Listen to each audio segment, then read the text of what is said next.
Gabo sempre vai trazer as prostitutas de maneira positiva nas suas histórias, né? Como mulheres sábias e capazes de dar muito carinho e muita amizade.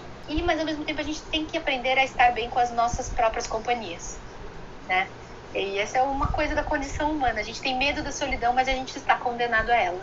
Histórias sem fim de civilizações, de povos que viviam aqui, que foram esmagados e que foram considerados não humanos, né? Olha a ironia disso, né? Os europeus chegaram aqui e encontraram civilizações que existiam há milênios e ainda assim disseram que era um novo mundo, como se aquelas pessoas não valessem para nada.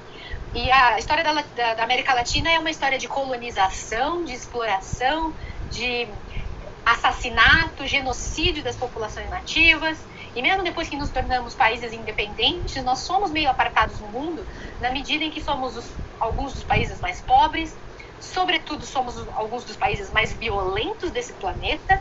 Podemos não ser tão pobres quanto as nações africanas, mas certamente somos mais violentos do que países africanos, por exemplo. Então é assim, tem toda essa dimensão política que a gente pode também usar para fazer a interpretação da solidão em 100 anos de solidão. Elas se encontram nas dimensões políticas, sociais, econômicas da história.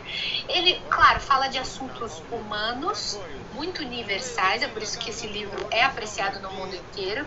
Ele fala de amor, fala de memória, de família, fala de sexo, fala de morte, fala de guerra. São os assuntos mais universais da história humana.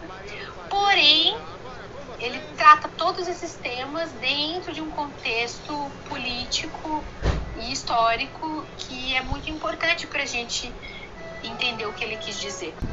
A decadência do povoado, que viveu um período de apogeu, de prosperidade e depois foi totalmente esquecido, existiu. Massacre de milhares de trabalhadores da indústria da banana.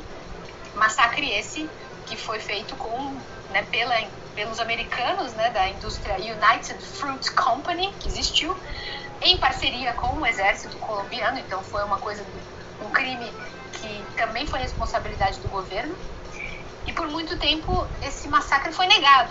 Nunca aconteceu, nunca existiu, imagina, não estava nos livros de história. Quando Gabo escreve essa história nos anos 60, ele também está denunciando, né, crimes que foram cometidos. E que ele passou a infância dele, a juventude dele, ouvindo dizer que era mentira, quando era verdade. Em muitos momentos da história, a tentativa de negar o passado. E tanto aconteceu muitas vezes na história, que no 1984, né, brilhantemente, George Orwell, ele cria uma sociedade distópica em que reescrever a história vira até um departamento dentro do governo, né, que tem que reescrever conforme as conveniências daquele instante. A fundação de Macondo, por exemplo, representa um êxodo que é liderada por José Arcádio Buendia, que não é ninguém menos do que Moisés daquele povoado. Ele coordena um êxodo, algumas famílias saem do povoado deles, que é Riohacha, né? E caminham por muitos anos, tentando chegar a uma terra prometida. E não encontrando terra prometida nenhuma, eles ficam ali onde é que eles estão mesmo, que é o lugar onde eles fundam Macondo.